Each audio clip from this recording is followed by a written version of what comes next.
What do it do round here? Welcome to the goddamn digital pit boss shizzo. Every once in a while, I like to go live in the city where the little itty bitty nigga die. And I'll be watching YouTube, looking around like, what the fuck is interesting out there? Ain't a goddamn thing interesting. It's just the same old shit most the time. Then I see a reflection. I see the conscious community nigga shit spent out into the broader YouTube world. Let's call it the hip hop community, because you only got a couple communities for the black community. You got the conscious community, you got the hip hop community, and then you got the intellectual community. And the hip hop community could be divided up into the ghetto community mentality, and that's about all you got.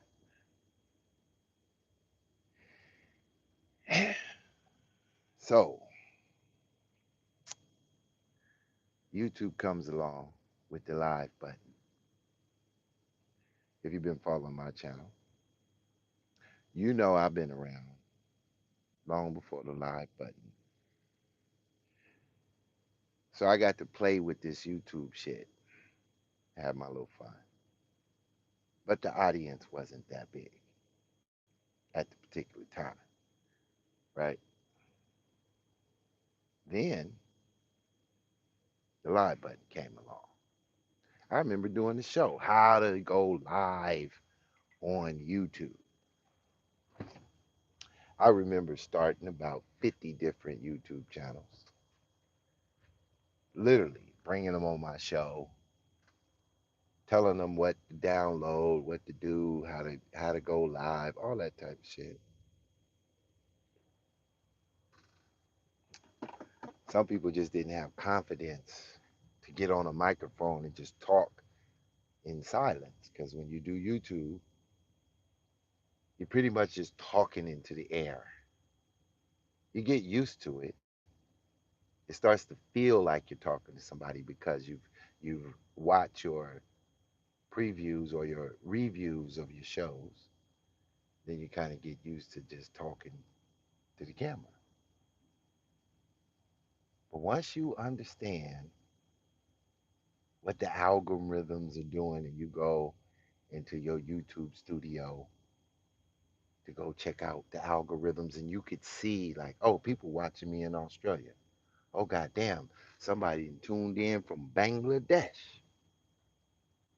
Shit starts to hit you in a different way. You start to say to yourself, wait a goddamn minute. Motherfuckers is watching. God forbid you get a viral sensation nation going along and you hit where you got two, 300, four, 500, 1,000, 2,000, 3,000, and all of a sudden you're cracking on this thing. Then the YouTube becomes an addiction. You know you going live from the day you wake up. As soon as you wake up, you know you're going live that day. Because you can't really stay away from people paying attention to you. Then you got your bad stroke where you're just having a bad week on YouTube, and you then got dinged by the YouTube monetary monitor system, and they knocked you. Then you come back and say, okay, I had to sit down for 3 months, wait for YouTube, let me go get the live button back. And then finally you got the groove. So we went through that era of the conscious community, And now we're in the era of the nigger nation. That's a large population, the nigger nation. We're talking about a mentality. And Charleston White, well, he jumped in the game, realizing that was his core audience, the nigger mentality. He liked to call it the nigger nation. But in reality, it's a mentality. And it's an easy mentality to know because if you're around a lot of black people, you're going to see it every day. You go to the gas station, it's the nigger mentality at the gas station. So he decided this is going to be his lane. And he found the goddamn lane, challenging the rap community because the rap community has an extremely large audience. It's easy to go after the rap game and make some kind of headwind. You ain't gonna be no TMZ, but you're gonna be a little bit bigger talking about the rap community. Look at my little Texas Pete in the room. What it do?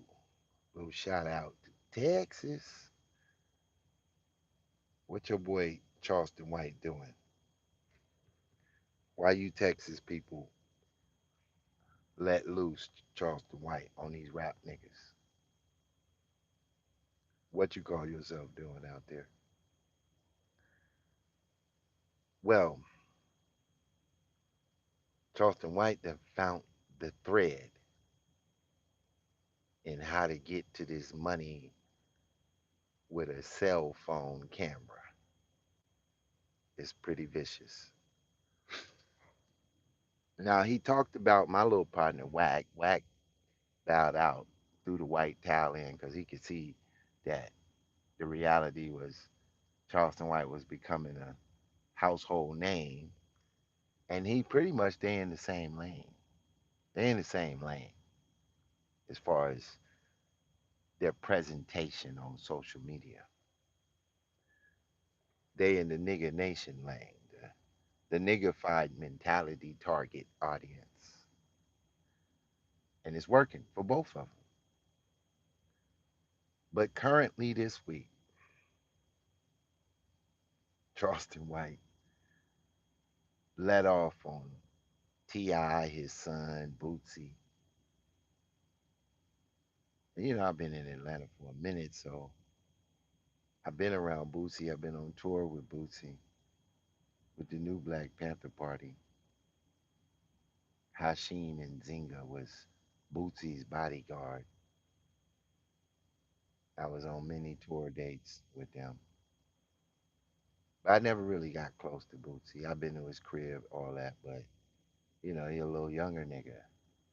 And they more attracted to the nigga mentality, and that's one mentality I don't let out the box. I grew up around it, but I bagged that mentality. That mentality, you ain't gonna associate that with me. Yeah, yeah, Regina. Ray, reigning woman. Let me say that. Reigning woman. They mad because his star is shining, right? Now here's something interesting that he said between him and Ti. So now Ti says about Charleston White that he was a cancer, right? And that what he was doing wasn't comedy because he not laughing, right? He don't appreciate the style of the comedy. So it's cancer, right?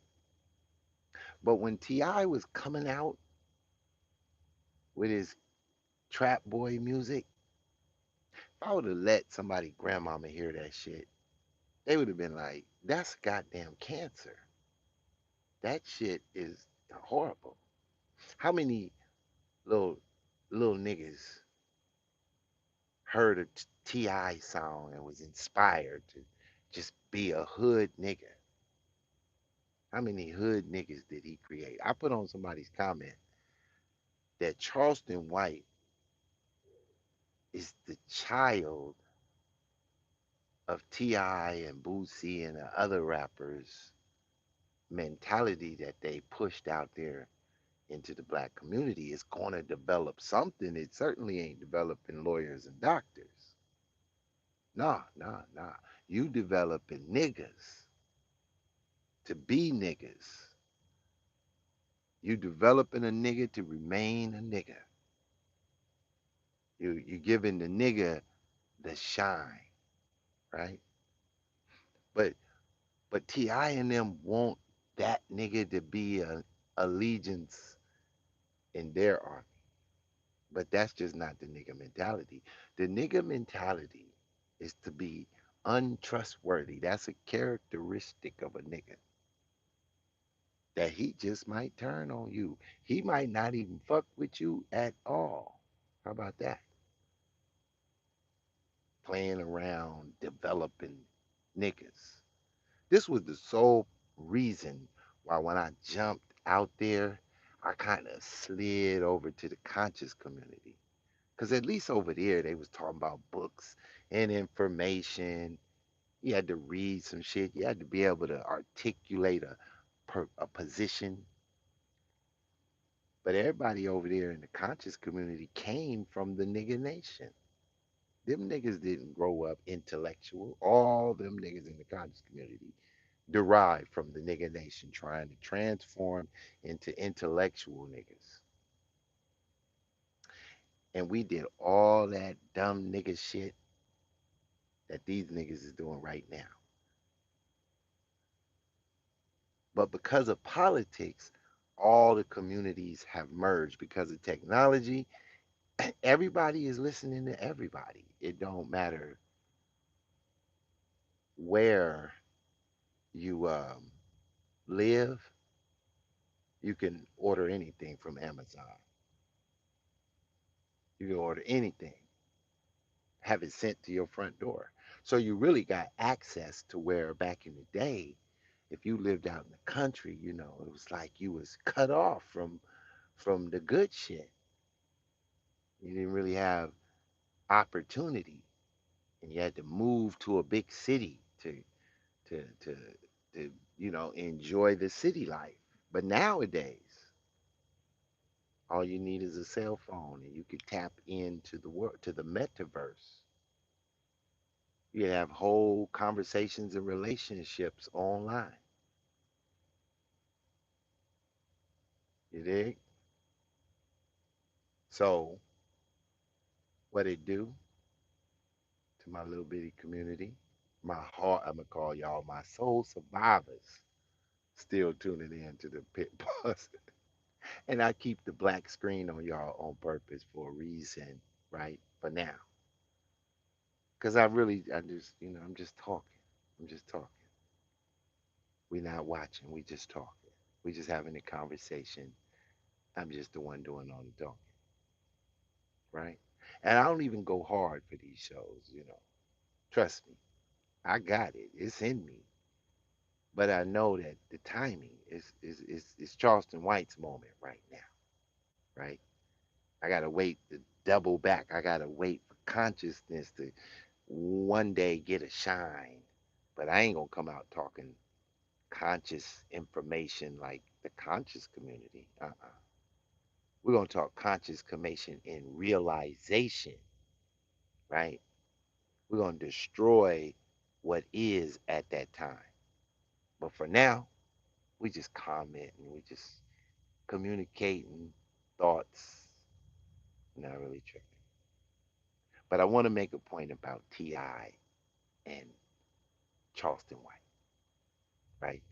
This is nigga versus nigga in the realm of entertainment. Both of these is niggas, right? Now, with a nigga, when he wanna one up you, he gonna tell you about how much money he got and how much money you don't got. Because for a nigga, his only value is what he got. Because it's nothing outside of his money that he considers of value. You know what I mean? When I hear these niggas try to talk intellectual, I be like, boy, you niggas wouldn't win a debate against Carl Albert round this motherfucker. Most of these rap niggas couldn't debate Carl Albert up in this bitch. He'd dust you on intellect. And Sarnetta said that Carl Albert was the dumbest nigga in the conscious community. But yet, in the rap community, nigga, Carl Albert is God. But when I listen to these niggas, I'm like, okay, okay. Could you actually imagine yourself with $5 million and you wake up arguing with a nigga online because you ain't got shit to do, you're bored, or some nigga said something about you and it pissed you off to where you had to make an ass of yourself on social media? Could you really imagine yourself in that position? Because if you can, you just might be a member of the nigga nation. Because see, a nigga don't give a fuck how much money he got. He's still a nigga. He can only operate from that mentality about every decision he ever make in life. Has to be computed from a nigga mentality. And the first key to a nigga mentality is that the nigga has no value. He's only what he can project. My man Whack 100 do it. He tell niggas, oh nigga, I live in a house with an echo. I laughed like a motherfucker. He told somebody that shit online. He said, nigga, me and you is not the same, nigga. You don't eat where I eat. You don't go where I go. Nigga, my house got an echo in it. I know he stole that from a lie. I can't remember the movie or who said it, but I heard that shit before. Right? My house got an echo in it. I laughed my ass off because it was funny. But it was a nigga. It was like, nigga, this is a nigga mentality, my nigga. My nigga, this is nigga that you talk. So now we got Charleston White on the scene on YouTube fire. This nigga on YouTube fire. And he going berserko on these goddamn rapper niggas. And the rapper niggas give you so much shit to talk about because we've been hush hush about rappers since Ice Cube. Never calling out the rap. It was almost like that would destroy you if you went at the rapper niggas because they got all the money, they got all the plugs, right? And if you went at them, they'd just shut you down and then you wouldn't be successful. But this goddamn internet is fucking up the goddamn airwave. Is allowing anybody to do anything you can't be controlled. The same way, the same airwaves that gave the rapper the ability to go around the big rap companies, now they could just throw their shit on this internet and get their money. Well, that's the same thing that an individual can do from his living room. He could go live from a cell phone and get around the whole industry and bubble to the top, at least on the level of a small nigga. If you hit $10,000, $20,000 a month, yeah, fuck a Hollywood, right? What I mean, you can go for more, but what you through the door. 10 to 20,000 a month is through the door. I don't give a fuck how much money you got. If you get that much, you out of here every month. You out of here. I don't give a shit if you never buy a helicopter. You good to go. ten to $20,000 a month. It really ain't that hard if you just woke up all day trying to figure out how to accomplish that. You know, it would take some energy at first, but once you got on to that lane, it would get easier and easier, right? So in analyzing these dumbass niggas on this shit right here, right? It's easier than the conscious community.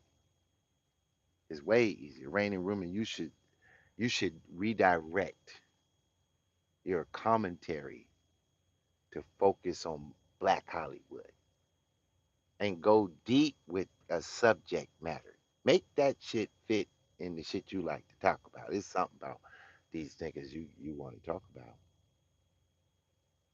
and be persistent. That's why Tasha K, she was right there with everybody else. She tapped into the conscious community slightly. She came on drinking wine. Now her ass getting sued by Cardi B. Fucking with that hip hop shit. It's easy. You just gotta want to not give a shit. Once you don't give a shit, it's on. It's nothing else. It's nothing left stopping. Nobody. You gotta not give a shit if you get on this YouTube. That's how I came into conscious community. I didn't give a damn who liked me, who listened to me. I'm shitting on these dumbass niggas. I was kind of like a Charlston White of the conscious community. I was the whack 100 of the conscious community. I was worse than them niggas. I got all the death threats. The only thing different, I had that bout about it, like Master P. I had that bout about it energy too, though. And they kind of realized, it was like, hold up, nigga, don't talk too much shit, 'cause this nigga look like he with it.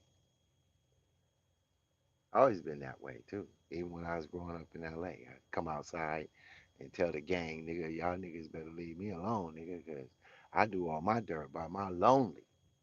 I know when you niggas wake up and you barely wipe the crust out your eye, nigga. I'm gonna be standing right there.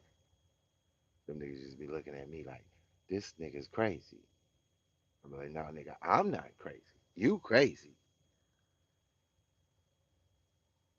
And they left me alone. You had to play crazy to survive in a city where the little itty bitty nigga died.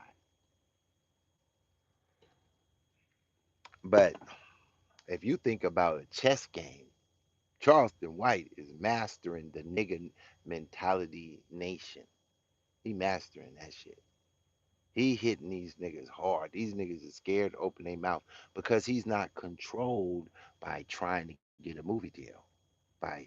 He's making internet money, YouTube money, and he's cool with it. Where these niggas, if all they got was a YouTube check the size of Charleston White, these niggas would jump out of plane because they couldn't live the way they want to live. They need to get $1 million contracts. Charleston White don't need that. He need $20,000 a month from YouTube, and he's through the roof. He got more money than he could spend, and that's what they got going against them. Somebody like Ti, right? Because when Ti and them came up, they was kind of in the system of Hollywood. To be rich, you had to be blue checked in through Hollywood. But now you don't have to fuck with Hollywood. You could just be a living room YouTuber and get yours. And if you get enough to satisfy you, you could just go buck wild after that.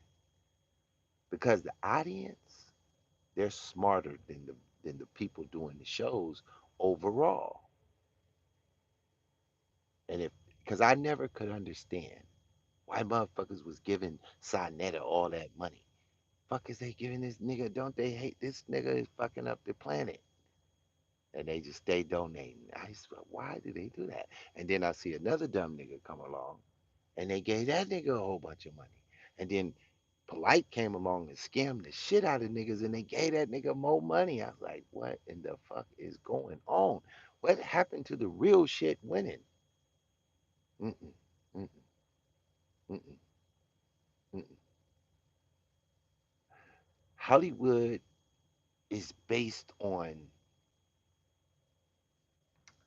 let me use the right term. Hollywood is based on the lower nature, perfect word, coming from their conscious community, your lower nature. What is the lowest nature? Everything immoral and disgusting. This is what the key ingredient to being successful in ghetto Hollywood. We call it YouTube. YouTube is ghetto Hollywood. So if you're on your show trying to, you know, vibe the essence of Buddha, you're going to lose. You're going to lose. You got to grab the nuts of Buddha if you want to win.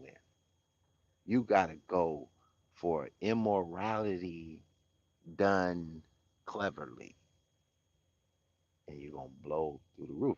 Everybody can't live with that shit. You feel me? Now, how does this shit play out? What happens to these niggas down the road, right? Can Charleston White fully eliminate a big time rapper like T.I.? Can he fully wipe him out where it's like T.I. went crazy after he fucked with Charleston White and we never heard from him again? He just vanished from the scene. Will he get more movies? Will T.I. get more movies after he go niggified on Charleston White? Because Hollywood is built on our lower nature. That's kind of the easiest word I could use that you guys might accept. Because if I give it to you for real, then your system gonna buck it because it does not impute correctness, eloquence, and intellectual stimulation. Uh-uh. It wants comedy, niggified, petrified, and glorified. That's what it needs for entertainment value. Because if you just want to be moral, you could just tune out of all of this and wake up and just live your life and just say, I'm going to be a good person today and help an old lady cross the street. And that would be enough to sanctify your desire for more, for to be moral. But if you come on YouTube into the metaverse, an extension of Hollywood, Hollywood, the symbol is the wand of Merlin made from the holly tree, a twisted piece of wood designed for casting spells. That's what we're working with. Spell casting. Words are spells. You mix these words up and you create a numerous of spells. So I go and I say, let me investigate this shit deeper. I go click on 50 different. I'm not like really a fan of like a Charleston White. That's not my energy. But I'll go look because it's working. And I want to know, why is this shit working? And after I really concentrated, I said, the audience feeds on immortality. I mean, immorality, not immortality, immorality. And they want that immorality to be entertaining and clever. And Charleston White got all those ingredients. Some people tell me he's smart. And I go, if he's smart, you dumb. Because if that's smart, you're dumb as fuck. And he would seem smart to a dumb nigga. But people always told me that about these immoral people, how smart they were. But that don't make sense. Because smart people would not be immoral. That would be a characteristic of being smart.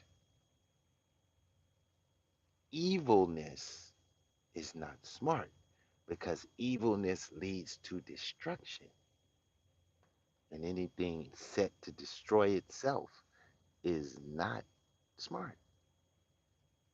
But we somehow register cleverness as intelligence and being smart. So when they tell me that about an immoral person, I know what they're really saying to me is that they're clever. But cleverness is definitely a characteristic of the lower nature because you got to be clever to cheat people. You got to be clever to steal, but you also got to be immoral.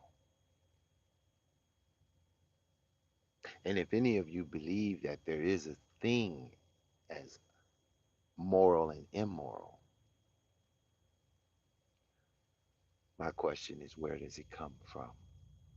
What sets the standard of what will be moral and what will be immoral? And wherever you get the answer, it needs to be written in black and white, and it needs to have always been that way. It needs to have always been that way. See, this leads us back to the divine. You can't say you're divine if you did not set the standard for morality and immorality. That if you didn't make up that, you're not divine. Divine is to be above all, before all. That's divine. So I leave you that with that little thinker. Who set the standard? Who created immorality and morals? Who sets the standard for what is good and what is not good? Because if man made it up, then man can change it. But if it was good 1,000 years ago, it'll be good 1,000 years from today. If it was bad 1,000 years ago, it is bad today, and it'll be bad 1,000 years from today. It cannot change. Good is good and bad is bad. If it exists at all, you know what I'm driving at. You know where I'm leading to. For all of you who do not believe that there is a divine essence that created everything that you ever been conscious of for all times. If you say that there is no God, that this is made up, or if you don't have a name for the God, or some sort of rule book that the God is laid out, you're bluffing. You're living in the delusion. Because these topics have been talked about for ages, written down and debated for ages. And over the ages, we see what have stood the test of time. What was good always? What information has always been the right information when compared to these niggas and what we see? I'm not going to give you the answer. I'm going to let you choose what the answer shall be. I just leave you with this. If you want better, you got to be better. And if you could be better, then therefore something that is divine has got to exist. If there is a best, better, and the greatest. Y'all be easy. I'm not going to go too deep on you tonight because I don't have no super chats. I don't take donations. So therefore, I don't got all motherfucking night to be fucking with you. Peace and much love.